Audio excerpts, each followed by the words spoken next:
On va continuer sur la deuxième intervention donc avec le professeur Philippe Cadel qui est donc qui dirige l'unité gynéco-obstétrique de l'hôpital de Dijon et qui va nous parler de procréation médicalement assistée. Donc chez les... Merci Corinne. Et je vais prendre le temps de l'installation des diapositives pour remercier les organisateurs de ces journées pour leur ténacité dans la période difficile que l'on connaît, et aussi de les remercier un peu de me faire sortir de ma zone de confort gynécologique obstétricale. Alors sortir de sa zone de confort, ça donne toujours un petit frisson, mais ça fait aussi avancer. Donc, troubles du comportement alimentaire TCA et procréation médicalement assistée PMA. Donc, en termes de déclaration de conflit d'intérêt, je suis un ancien consultant d'un laboratoire pharmaceutique, géoenregistreur, mais qui n'a rien à voir avec le sujet de cette présentation.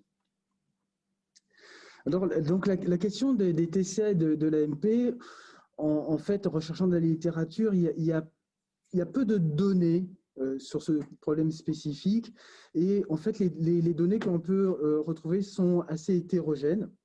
Cette hétérogénéité est en partie liée à la diversité des profils des TCA et surtout sur la notion de quelles sont les conséquences sur les conséquences pondérales, parce que c'est ça en fait qui va déterminer entre guillemets l'intérêt des médecins en fertilité pour cette question.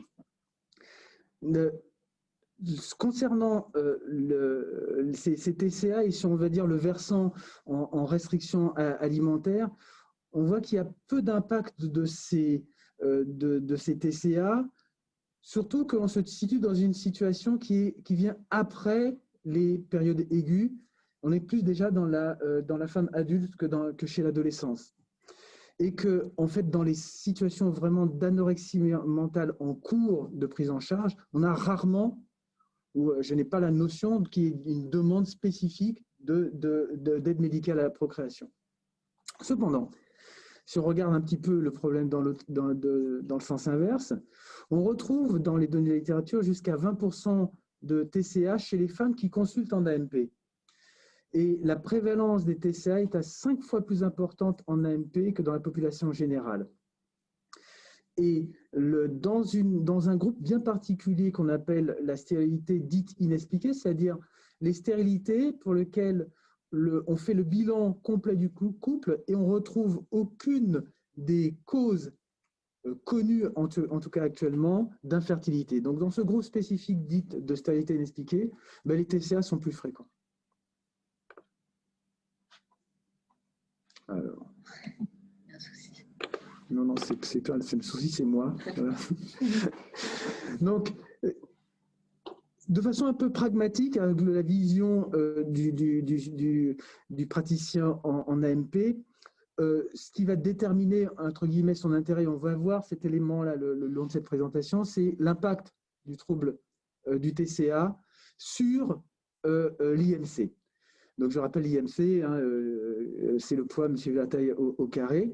Avec ce schéma qui vraiment essaye de résumer, mais de façon vraiment très schématique, ce lien entre fertilité et IMC, prenant en vert la fertilité normale corrélée à un IMC normal, on voit que plus on va s'éloigner de cette IMC dit normal, plus on va se confronter à des problèmes de stérilité, aussi bien vers la minceur, avec notamment la perte du cycle, mais aussi vers les obésités. On voit qu'avec ce gradient de rouge plus ou moins foncé, on va vers des problématiques d'infertilité de plus en plus importantes avec l'augmentation de cette IMC.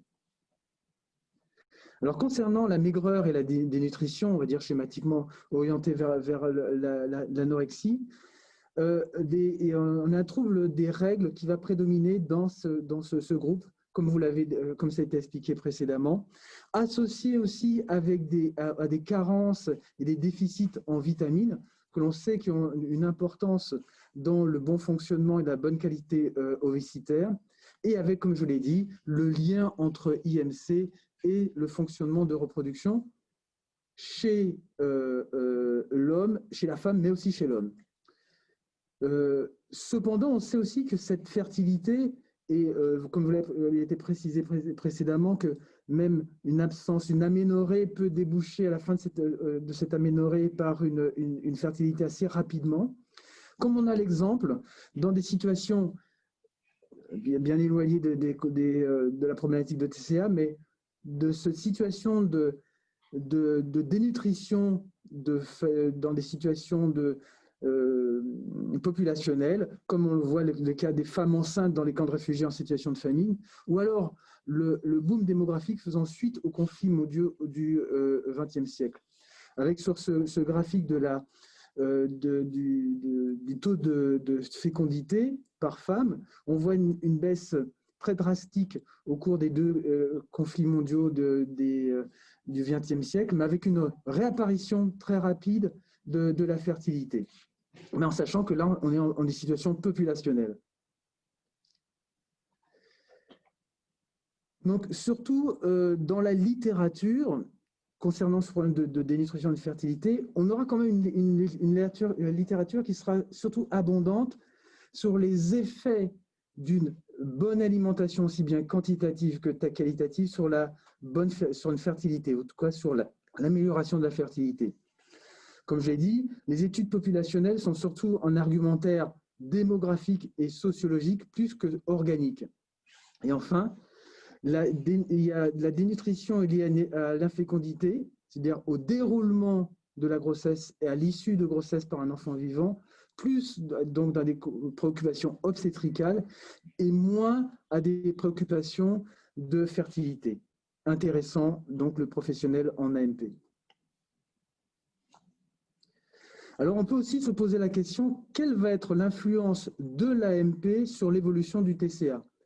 Donc, comme on l'a dit, le retour des menstruations est un élément important, significatif d'une amélioration dans la prise en charge des TCA, avec des recommandations, en tout cas des objectifs qui sont donnés pour les adolescents, d'un objectif entre 10e et 20e percentile de l'IMC pour un retour des menstruations, en connaissant la variabilité, ou alors, de façon plus pragmatique, un retour au-dessus de l'IMC pour lequel ces règles ont disparu. Se pose alors le problème de la contraception qui, œstroprogestative parlant, qui soit va mimer des menstruations, puisqu'il s'agit des règles de privation, c'est pas vraiment des menstruations. Donc, la jeune fille, bien qu'en situation de TCA, va avoir ses règles régulièrement, ou alors avec une tendance qui est actuelle d'avoir des prises œstroprogestatives en continu, justement pour ne pas avoir ses règles.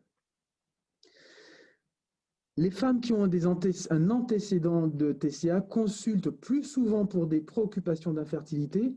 Cependant, elles n'ont pas plus que de risque d'infertilité et ne nécessitent pas forcément des prises en charge d'AMP en tant que telles, plus que de la population générale. Il y a une tendance, lorsque une grossesse est obtenue, qu'elle soit naturelle ou surtout en PMA, une tendance à une importante rémission des troubles pendant la grossesse, avec des ressorts qui sont d'une part psychologiques, avec l'apparition de notions telles que la responsabilité maternelle, la modification de la perception du corps, les ressorts sociaux, avec surtout l'entourage, une modification, une amélioration du soutien de l'entourage, et biologique, avec une activité de neuroendocrine placentaire. Tout cela en faisant peut-être une exception, et elle est d'importance, sur la boulimie mentale et l'hyperphagie boulimique, qui ne semblent pas bénéficier de cette amélioration. Un autre élément de point de vue, c'est quelles sont les connaissances ou l'attitude des médecins PMA face au TCA. Et donc, j'ai trouvé cette étude qui est particulièrement, bon, elle est aux États-Unis, hein, mais je pense que les praticiens de PMA sont, en France ou en Europe sont peu différents de ceux aux États-Unis, avec des enseignements qui sont quand même très intéressants. D'abord, dans cette première colonne, c'est que près de 80% des praticiens d'AMP, dès la consultation initiale, s'intéressent de l'IMC. Par contre, ils sont globalement à peine un peu plus d'un tiers à se poser la question d'une histoire, d'un antécédent de TCA. Par contre, lorsqu'ils sont alertés par un faible IMC, des ovaires polykystiques ou des troubles de l'ovulation, là, on va plus facilement poser la question puisqu'on arrive à plus de 2 tiers des praticiens qui s'interrogent sur des antécédents de TCA dans ces situations.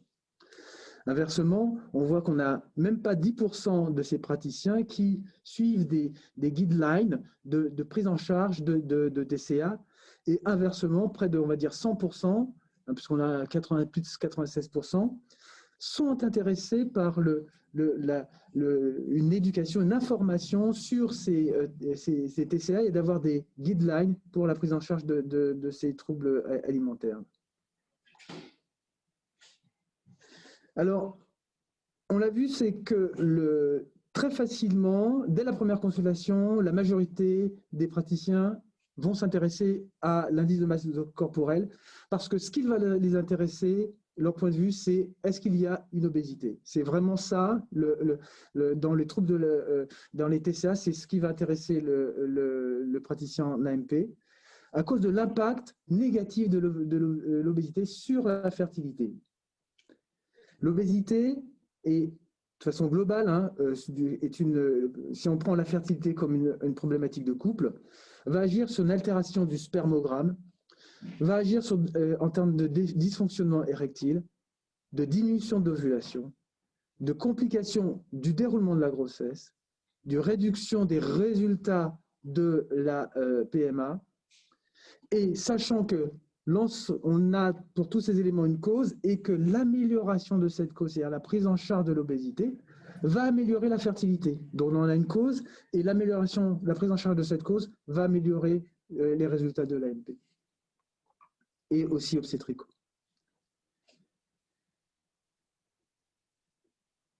Élément d'évaluation de ces conséquences de l'obésité, c'est le temps à concevoir qui va amener le couple à consulter en AMP. Pour un couple, ce temps à concevoir, c'est le moment entre la décision d'avoir un enfant et l'obtention réelle de la grossesse effective.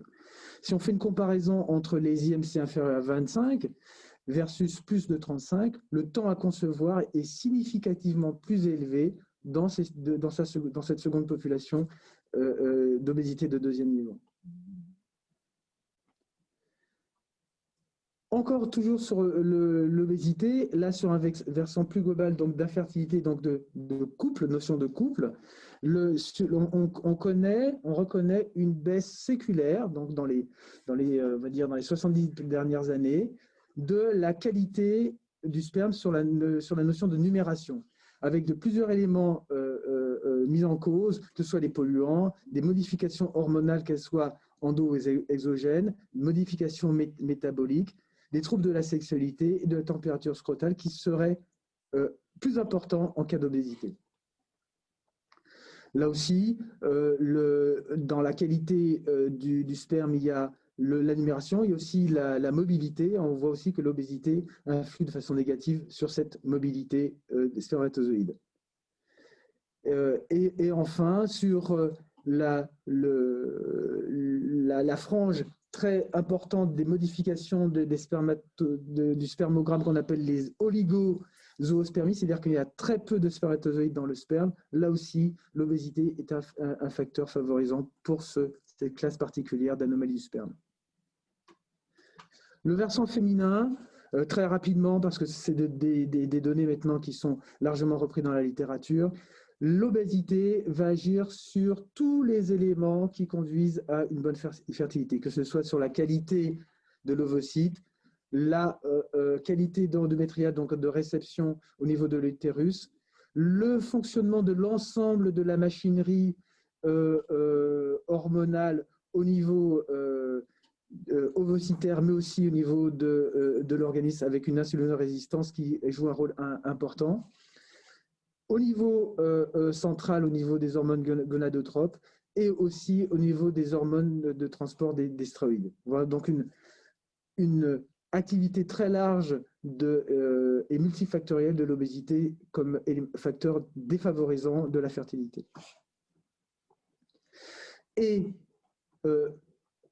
avec la vision du médecin spécialiste en AMP, on va voir une réduction des résultats de l'AMP.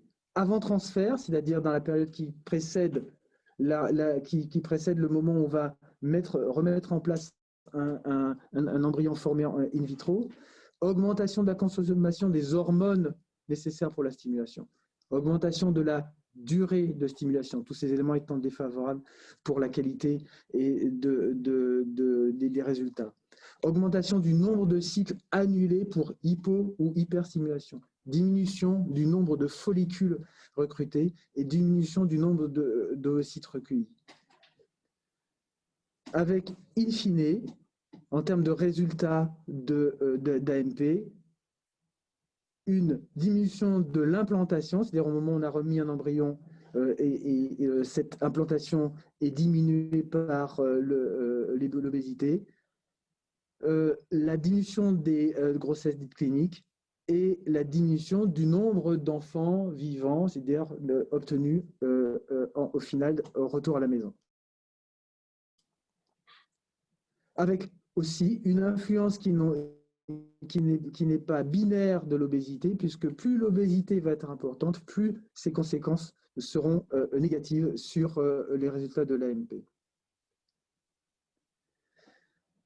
Si on regarde un petit peu de façon expérimentale, en tout cas clinique, cette influence de l'obésité, si l'on compare dans une population de couples qui ont une FIV avec un donneur d'ovocytes pour lequel la donneuse a un IMC normal, en tout cas non obèse, et donc avec une population dans laquelle seule la femme est en obésité, dans cette population-là, on n'aura pas de réduction significative du taux d'implantation, du taux de fausse couche, de grossesse clinique et d'enfants vivants. C'est-à-dire qu'on a une normalisation de tous ces éléments défavorables liés à l'obésité de la femme dans le couple. En cas d'obésité, de comparaison entre des couples dont l'IMC est normal, en tout cas en dehors de l'obésité, et dans lequel, dans l'autre population, c'est le conjoint, l'homme qui est en obésité, en cas d'obésité masculine spécifiquement, on aura significativement plus d'infériorité masculine, bon, on l'a déjà vu par rapport aux conséquences de l'obésité, plus d'anomalies spermiologiques structurelles, mais aussi fonctionnelles, et réduction du taux d'enfants vivants par cycle. Donc là aussi, une influence de l'obésité lorsque seul le conjoint est en obésité. L'effet du traitement de l'obésité, des couples dont la femme est en obésité et qui a subi une chirurgie bariatrique là, remettant en situation de non-obésité, la amélioration significative de tous les indicateurs.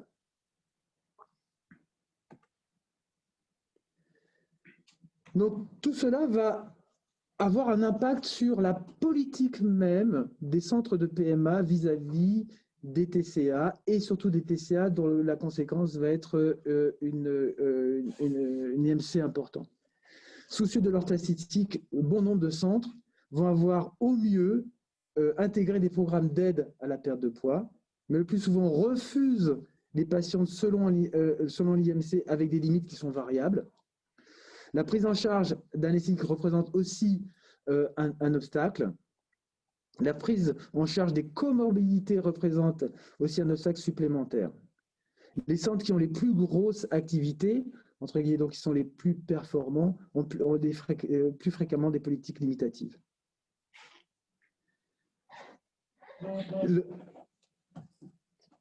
Les effets collatéraux de l'injonction de cette perte de poids, donc la perte de poids est une démarche complexe nécessitant du temps. Le temps est un facteur fondamental péjoratif dans les processus de baisse de la fertilité de la femme. D'autant plus que l'âge au premier enfant des femmes et plus largement la réalisation des projets d'un projet familial progresse. Donc ce temps pris à l'amaigrissement représente donc une situation de perte de chances supplémentaires pour ces femmes. Et on se pose aussi la question de la marchandisation de l'injonction à la perte de poids. Donc en conclusion, les TCA n'apparaissent pas comme une problématique de prise en charge en AMP si il y a une prise en charge avec un retour à un poids normalisé, entre guillemets, et dans lequel il n'y a pas d'aboutissement à une obésité. L'obésité est probablement un facteur contributeur de la fertilité du couple. D'importants arguments soulignent l'impact négatif de cette obésité dans une population spécifique d'aide médicale à la procréation. L'origine de cet impact reste sujet à débat. La prise en charge en vue d'un amaigrissement améliore les résultats, mais en même temps expose à une perte de temps, de chance et d'argent. L'obésité représente une situation à risque pour la grossesse en elle-même, avec les complications spécifiques obstétricales. Face à ce constat, la politique des centres peuvent être limitative le plus souvent. Cependant, ces restrictions de l'accès au traitement de l'AMP soulèvent un débat d'une part éthique et représentent une violence supplémentaire faite à une population déjà confrontée à des situations de violence sociale. Je vous remercie de votre attention. Merci Philippe. Merci d'être sorti de ta zone de confort, hein, ça donne une très jolie présentation. Et puis, je crois que c'est important aussi d'avoir décentré un peu le débat aussi de l'anorexie vers la surcharge pondérale et l'obésité.